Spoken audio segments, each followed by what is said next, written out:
دین کو سیکھنا، یعنی جب دین کی بات کی جائے تو اس بات کو غور سے سنا جائے، اور دین کو سیکھنے کے بعد جتنا دین سیکھا ہے اس کو پھر آگے پہنچایا جائے۔ آقا علیہ السلام کی امت میں جو مسلمان ہے وہ مبلغ ہے، وہ دین کو سیکھتا ہے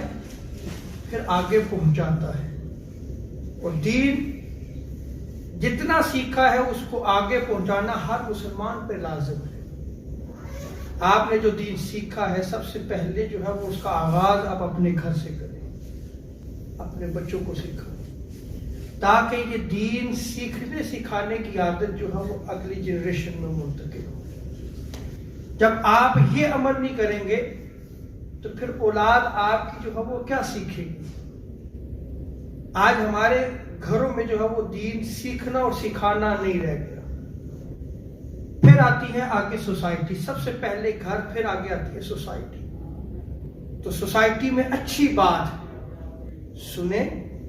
سنائیں، سیکھیں اور آگے سکھائیں، پھر جا کے جو ہے وہ سوسائٹی میں چینجنگ آتی ہے۔ اگر جو ہے وہ ہم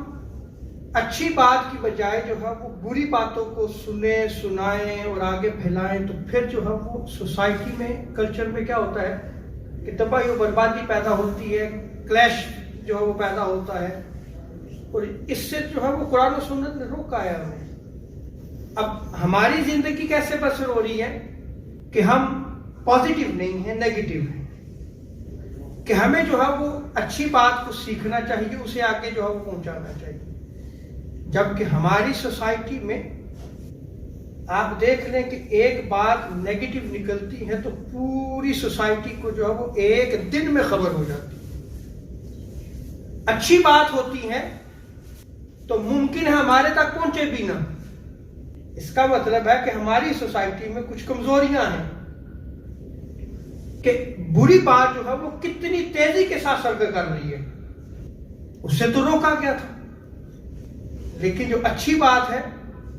وہ آگے پہنچ نہیں رہی۔ سو ہمیں جو ہے وہ ان چیزوں کو ہماری جو زندگی میں پیدا ہو چکی ہیں انہیں ختم کرنا ہوگا، اور جب تک ہم قرآن و سنت سے جو ہے وہ اپنا متمسک جو ہے نہیں کریں گے، اپنے دین کو قرآن و سنت سے نہیں سمجھیں گے، ہم جو ہے وہ پھر نہ اپنی اصلاح کر سکتے ہیں، نہ ہم سوسائٹی کی اصلاح کر سکتے ہیں، اور نہ ہی سوسائٹی کی اصلاح ہو سکتی ہے۔